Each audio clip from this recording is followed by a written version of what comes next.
Hello viewers, আজকে আমাদের এটা ওয়াইল্ড যে মানে জংলি ঘুঘু এবং জংলি যে কবুতর এগুলোর শিকার আজকে আমাদের।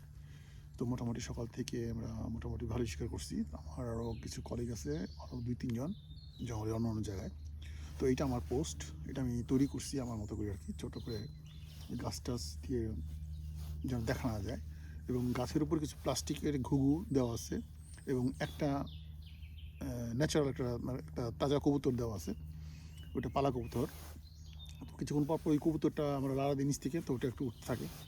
যখন এটা উড়ে তখন উঠতে চায়, কিন্তু ওটা তো মানে পা বাঁধা, তো ওই ঘুঘু তখন এর কাছে আসে। আর ইউরোপে প্রচুর ঘুঘু হয়, যেমন কবুতর তার চেয়ে বেশি হয় ঘুঘু এখানে। শহরেও গ্রামে সব জায়গায়, জঙ্গলে সব জায়গায় ঘুঘু আছে। তো এটা আমার পোস্ট, আমি এখানে আছি এখন। আমার সামনে পিছনে সব গাছের উপরে আমি অনেক প্লাস্টিকের ঘুঘু দিয়ে রাখছি এবং একটা শুধু তাজা ঘুঘু আছে, কবুতর আছে সামনে। তো আর এখান থেকে কিছুক্ষণ পরে পরে আমি যে পুরুষ ঘুঘুরা ডাকে, সেটা সেটা আমি কিছুক্ষণ পর পর ডাকি। যেমন আমার কাছে একটা একটা বাঁশির মতো আছে, এটা দিয়ে আমি ডাকি কিছুক্ষণ পর পরে। যেমন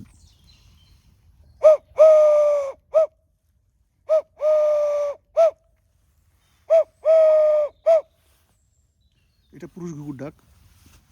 তো এই ডাক শুনে কিছুক্ষণ পর পরেই ওরা আসে এখানে ওই ঘুঘু খুঁজতে।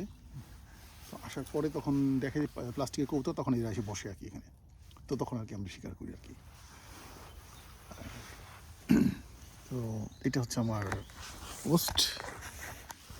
এটা এখানে গাছ, এখানে জঙ্গল এখানে বন্ধ করে রাখছি, দেখা না যায়। এখানে ছোট্ট একটা টেবিলের মতো পানির জন্য, পানি রাখার বা এটা ছোট্ট একটা টেবিলের খাওয়ার জন্য আমার এখানে, আমি খাবার আমার বক্স রেখে আমি খাই। তো জাস্ট ছোটো একটা ব্যবস্থা করা এখানে। তো সারাদিন থাকি এখানে, সকালে আসি 8টা, 7:30-8টা দিকে, আর সারাদিন থাকি বাকি এখানে। তো দেখা যাক শিকার কী হয়, পরে জানাবো ইনশাল্লাহ আপনাদের। ভালো থাকবেন।